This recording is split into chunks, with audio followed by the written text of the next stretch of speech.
मान लीजिए किसी और तरीके से टाइप करना जानते हैं ना, उनको ट्रांसलिटरेशन से टाइप नहीं करना चाहिए। ट्रांसलेशन से टाइप करना सबसे आसान है, एक तरह का वो जादू है कि जैसे आज आप शुरू कर रहे हैं तो आपने जैसे आपको लिखना है अपना नाम और आपने रोमन में लिखा और देवनागरी में हो जाए, तो जैसे किसी व्यक्ति को पहली बार आश्चर्य होता है किसी चीज़ को देख के, अच्छा ये इतना सरल था, उतना बड़ा सुख है वो, इसके आगे वो अच्छी चीज़ नहीं है। मतलब उसमें आप कभी भी बहुत स्पीड से टाइप नहीं कर सकते, फिक्स रूल वाले टूल से ही आप स्पीड से टाइप कर सकते हैं। आप जैसे आप लोग ट्रांसलिटरेशन में टाइप करते हैं, मैं किसी से भी पूछूं कि अगर संस्कृत के श्लोकों को आपको टाइप करना पड़ा तब बहुत मुश्किल होगा।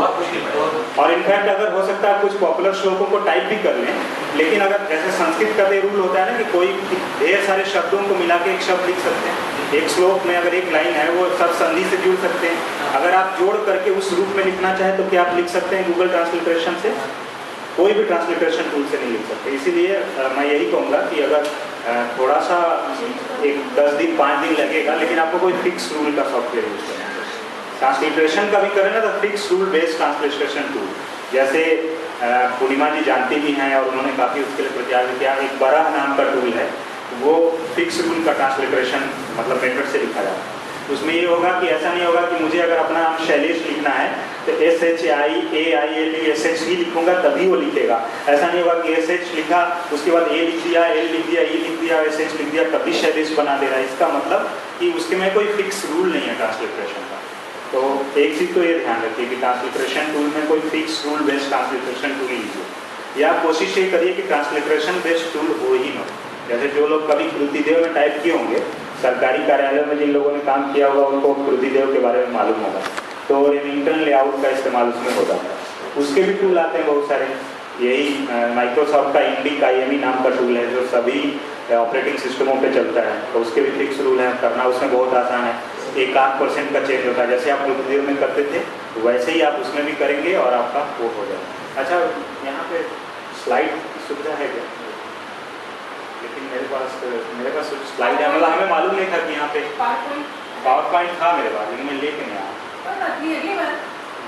ठीक है, तो बाकी मैं ऐसे मतलब बताना बड़ा मुश्किल है। अगर आप लोगों में से किसी को कोई तकनीकी समस्या आती हो तब आप पूछ सकते हैं, मैं बताने को प्रयास कर सकता हूँ। नहीं, कभी कभी ऐसा होता है कि जैसे कोई रचना कहीं पे भेजनी है तो एक पर्टिकुलर फॉन्ट बताते हैं कि इस फॉन्ट में भेजनी है, तो अब ऐसा तो शायद ही कोई होगा, मतलब कोई ऐसा मैगजीन वाला नहीं है मेरी जानकारी में जो आपसे ये कहे कि आप फला नाम के फॉन्ट में भेजिए।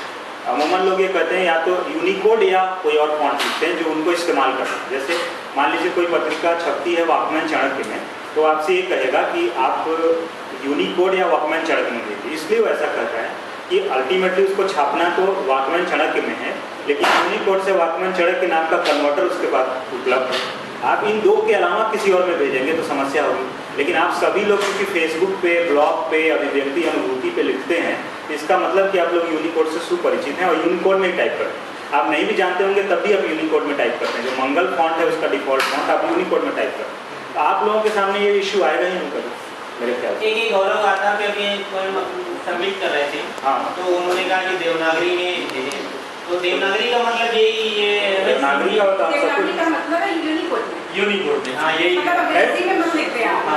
है। तो उन्होंने गलत लिखा है, उसका मतलब उन्होंने गलत नहीं लिखा, लेकिन अच्छी टर्मिनोलॉजी का नहीं इस्तेमाल अगर उन्होंने किया है तो आप उनको सलाह दीजिए कि पहली बात इस शब्द को बदलिए। देवनागरी में तो कृतिदेव में लिखेंगे हाँ, तो देवनागरी तो स्क्रिप्ट है हमारी ना, ये चीज या तो पर्टिकुलर। क्योंकि मैं जब उन्होंने कहा कि देवनागरी में आप भेजें तो मैंने कृतिदेव 10 में करके भेजा। आपको मैं बताऊं इसका कारण ये है ना, इसका एकमात्र कारण ये है कि जो संचालक है वो खुद तकनीक से परिचित नहीं है। मैं कई जगह ऐसा देखा हूँ, जैसे मैं पत्रकारों से बात करता हूँ, पता चला अमर उजाला में कोई काम करता है, उससे मैं अगर कहीं लिख दिया यूनिकोड में भेजा, इसीलिए मैं बगल ब्रैकेट में हमेशा मंगल लिखता हूँ, इसलिए लिखना पड़ता है। वो बोलेगा ना यूनिकोड में यार शैलेश मुझे टाइप करने तो नहीं आता, मंगल में मैं टाइप कर लेता हूँ। तो उनको बताना पड़ता है कि असल में मंगल यूनिकोड का फॉन्ट है, यूनिकोड एक तकनीक है, मोटे तौर पर ऐसे समझिए। तो इसीलिए जो लोगों ने देवनागरी लिख दिया, असल में देवनागरी तो सब कुछ है जो हमारे स्क्रिप्ट में लिखी जा रही चीज, चाहे जिस भी तरीके से लिखी वो देवनागरी। जैसे कि चाय तैयार है और मांग है आप सभी लोगों से कि चाय और नाश्ते करें। ये जैसे पेपर वाले, न्यूज पेपर वाले होते हैं, अखबार वाले, तो ये कहते हैं कि आप जो ऑनलाइन भी पाठक पत्र भेज सकते हैं, तो वो हिंदी जनरली लिखते हैं कि आप भेज सकते हैं, तो वो मतलब यूनिकोड में इनको भेजना चाहिए, वो ये तो लिखते नहीं है यूनिकोड में भेजिए या फिर जैसे देखिए आजकल क्या हो गया ना, जो लोग भी इस चीज़ में जुड़े हुए हैं उनके पास ढेरों अब फ्री के टूल हैं, सबके कन्वर्टर उपलब्ध हैं। एक तकनीकी हिंदी करके साइंटिफिक एंड टेक्निकल हिंदी करके एक ग्रुप है, उन लोगों का काम ही यही है कि वो फ्री में कन्वर्टर्स बनाते रहते हैं। और एक क्या नाम है उनका, जो पत्थर करके बनाया है उन्होंने, जो इंदौर या कहीं मध्य प्रदेश के हैं। एक और व्यक्ति हैं जिन्होंने काफ़ी ज़्यादा काम किया है, मतलब 100% शुद्ध कन्वर्टर। हाँ, क्या नाम है उनका, जगदीश डांगी, कुछ ऐसे ही, जयदीप या जगदीप, हाँ वो जगदीप डांगी, उन्होंने बना रखा है। तो इस तरह के ढेरों ऑप्शन उपलब्ध हैं। इसीलिए जैसे मान लीजिए मुझे किसी से रचनाएं मांगनी हो ना, मुझे मान लीजिए किताब ही पब्लिश करनी हो, तो मैं अपने किसी भी ऑथर को ये नहीं कहूँगा कि फला फॉन्ट में भेजिए, मैं उससे बस बोलूँगा टाइप होना चाहिए, क्योंकि वो किसी भी फॉन्ट में भेजेगा, मेरे पास अमूमन कन्वर्टर उसका होगा। तो मैं अब ये चीज़ें लिखता ही नहीं हूँ कि उसमें क्या भेजे, बस हिंदी में भेजे। और रोमन में ऐसे भी कोई नहीं भेजना चाहेगा, अगर पुराने समय का लेखक है तो रोमन में लिखना ही उसको पसंद नहीं होगा। सही है। तो ये समस्या अब नहीं आती है, मतलब ये समस्या से आगे की चीज़ हो गई। अब हम लोग मतलब इतने बड़े हो गए हैं कि अब उस समस्या पे बात ना करके और आगे जाने की बात करें। सही है। रसोई में हम लोग आते हैं